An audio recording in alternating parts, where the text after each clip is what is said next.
Hello my friends, I just barely celebrated my 1-year anniversary with my Kobo Libra color, and I have done a number of videos about this little device ever since I got it. I wanted to do a 1-year update to let you know, how am I feeling? Have things changed? What features do I use the most? I'm not going to repeat too much of what I've shared in other videos. I have a couple with tips and tricks. I have my 1 month update, I think, and a 6 month update. I don't even remember what I all have, but I will put all my Kobo, previous Kobo videos in the description if you want to learn more. Today we're here for a 1-year update where I'm just gonna gush about it a little bit because I honestly still love this thing. I had previously owned a Kindle for a number of years and never picked it up. And when I would read an ebook, my ranking of the ebook would be lower. I vastly preferred physical books.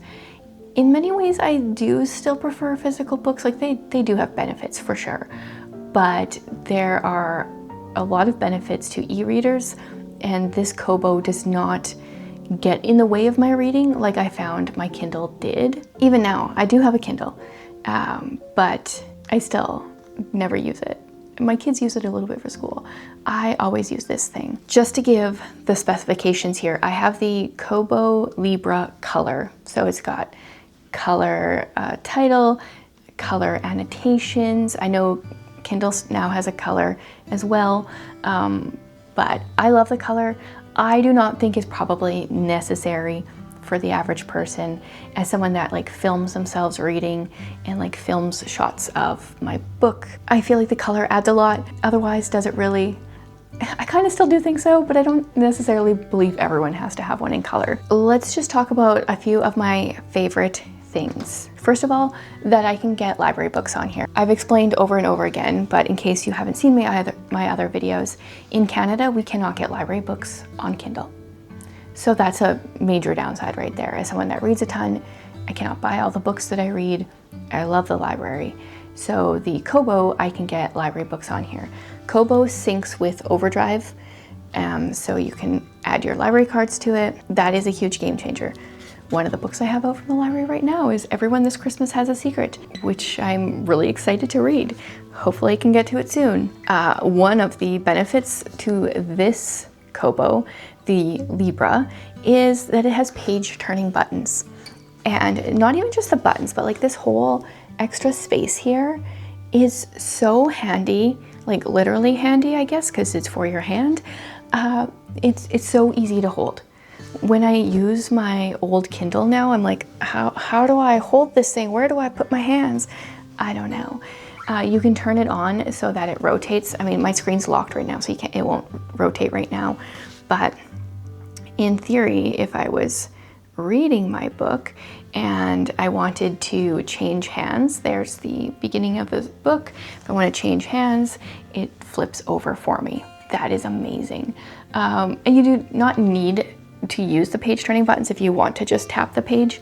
That also works as well. There are different ways you can add books to your Kobo if you have one. It syncs with Google Drive, so you can just drag your files over. So this is if you have ARCs, if you were able to download your Kindle books the old-fashioned way before February. Any PDFs that you might have, you can put them into Google Drive and do it that way. You can also use Dropbox. Personally, I just like to use Calibre. I have a whole video explaining how I use Calibre to transfer my books from my Kindle to my Kobo and kind of how I organize things on there. So I'll have that linked below if you are curious about Calibre. It is a little bit more of a step, but I personally get a little bit anal.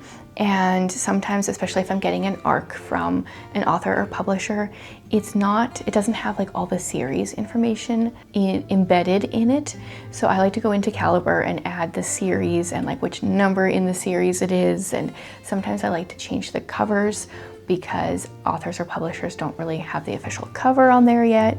So for me, it is extra work, but it's worth it. Otherwise I would be so annoyed by the most minor things, but they annoy me, so why not make it so that I'm not annoyed. Another thing I love about my Kobo is how fast it is. Now, I have said before that my Kindle is old. So maybe it's just an old Kindle issue, but it is so slow. And it's not just that one. Jared has one as well. His is also very slow. I feel like this thing is like very responsive, and I really appreciate that. One feature that everybody told me about after my first tips and tricks video, I think it was, is a feature that I usually have turned off. I have since turned it on to see, I don't know if you guys can hear my door rattling, but people are going in and out and my door keeps rattling. I turned it on for the last while to see if people are like, are they onto something here? It's a feature where if you swipe on this side, the left side of your screen, you can make it brighter. If you swipe up, it gets brighter, which you can't really tell right now because I have it on dark mode. And you swipe down and it gets dimmer. Right now it's at 9, 7. See, the thing is, I like it at like 1 to 3%. I got it at 1% there. And I find that a little bit difficult to do. It's a little bit finicky on the side, especially because my margins are usually, there's not a whole lot of space there. In the dedication, I guess there's more space here, but, and then I'm often accidentally annotating things. So it's a feature I'm aware of, and lots of people love it. It hasn't caught on for me. I don't think it's that hard just to tap my screen and go to the brightness and just change it that way. I feel like that's just easier for me to get it exactly how I want it. But obviously through this video, I'm showing how particular I am. So that might just be personal preference. One of the biggest features that I use, the one that I use the most often, are collections. So if you're in the books section at the top here, it says collections, and this is where I've organized my books. I have a priority section, which I have a little asterisk first, because that means it gets bumped to the top because it's alphabetical. But this way it makes it at the top. And these are books that I would like to get to this month, ideally. I have a collection for my ARCs, classics, and then I have a couple that are a series that I'm doing over on Patreon, where I'm ranking the beginnings of books. So I've got Could Have Been Better, Grip Me Instantly, Left a Lot to Be Desired, a homeschool section, middle grade, it just goes on. I find that very useful for when I'm in the mood for a particular kind of book. So if I don't really know what to read, I'll start with my priority list or maybe my ARCs because I want to get through some of them. But if I feel like, oh, I'm really in the mood for a nonfiction, well, I can go to nonfiction. I do have a series collection, which may seem a little bit redundant because there is a series option at the top. But in the series section, I'm putting the series I want to prioritize and just the next book in the series, not the entire series. I don't really use the series tab. It's there, it's a cool idea. It's just not what I use. Two things that I like to do to save battery is I have my Wi-Fi turned off all the time, except when I want to use it, then I turn it on. That helps with my battery, and I keep my brightness really low. So if I'm reading in the night, it's at 1%. It's like almost always at 1%. Sometimes if I'm out and about, I'll turn it up, but even right now, it's at 1% and I could read this just totally fine. I have zero troubles with it. It's just maybe if I'm like outside in the sun that I would want to turn it up. I also really like to switch my brightness, or not the brightness, the mode to dark mode most of the time, except when it's quite bright. I like to have it in the daytime mode, like the white mode. I almost always have it in dark mode though, because this is what I pick up in the night when I can't sleep or right before bed, and I just can't shut off my brain, so I'm like, why not read a book instead of wasting my entire night just lying here trying to fall asleep? And if I had the bright mode on, the light mode, I think I would blind myself in the night, so I always switch it back to dark mode so that I'm good to go for the night. I also really like the stats features on the Kobo. So one of the cool things here is it has this little sticky thing, I don't really know what it's called, on the front, and it tells you how far you are into your book. So apparently I'm 1% into Everyone This Christmas Has a Secret. I haven't officially started it, and I have 3 hours left to go. That time is so cool. I love seeing the percentage go up. I love seeing the time go down. That is almost as good as having a physical book and seeing that bookmark move. I really enjoy that.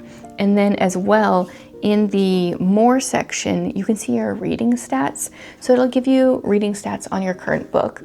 I haven't started it, so there's nothing really available for this. But what I do like here at the bottom is it tells you how much the percentage of your books that you have finished, how many books you finished, and the total hours of reading. 16% of books finished. I would like to make that a bigger percentage next year, but I definitely got overly excited this year with my Kobo and added a ton of books to it, so it's not a bad thing. It's like an overflowing TBR shelf, but it takes up much less space. Another benefit to the Kobo, I think they've switched this on the newest Kindles, but like the power button is so much harder to tap, like accidentally. My daughter is using my old Kindle and she keeps putting it upright and then putting it on the power button, and then it's like rebooting, and this is so handy. I really like that there. And so it's easy to put it to sleep, but not so easy that you're accidentally doing it all the time. So this is not a comparison between different e-readers. I do have a video I did last year on 4 different options for reading books. The Kobo wins out in my opinion. I have a book comparing and contrasting the Kindle and the Kobo. Those are like the ones I have the most experience with, so it's natural for me to compare them. I currently have a Kobo Plus. I think they had a deal. I'm not sure if it's still available or not. I can link it if it is. And so I will say that Kobo Plus does not have nearly as many options for books that you can get compared to Kindle Unlimited. So I also recently got a Kindle Unlimited 3-month deal, and there's been a lot more books I've been able to add to my Kindle for that. So if you like to use that quite a bit, maybe not. Kobo might not be the best for you, but I like having both. So when I'm going to be reading my Kindle Unlimited books, I will have to put up with a device that I don't like to read from. But when at all possible, I use my Kobo. I did get the pen and a case for it. I use the case when I'm taking it out of the house or traveling because I don't want it getting wrecked. The pen, I'm surprised at how little I've used it. It's magnetic, it sticks to the side. Like, it's not that I don't have it around. It turns out I just don't really want to like annotate in my book, in my e-reader. I will highlight things. I will even like type a note, but I don't care to like actually write. Maybe because I don't like my handwriting. Like, my printing is atrocious in my opinion. Maybe that's part of it, but that's been something that has surprised me. I think that is all for my latest ode to my Kobo. If you guys have any specific questions about it, leave them in the comments. I will do my best to answer them. And if you've been thinking about getting one, I highly recommend it.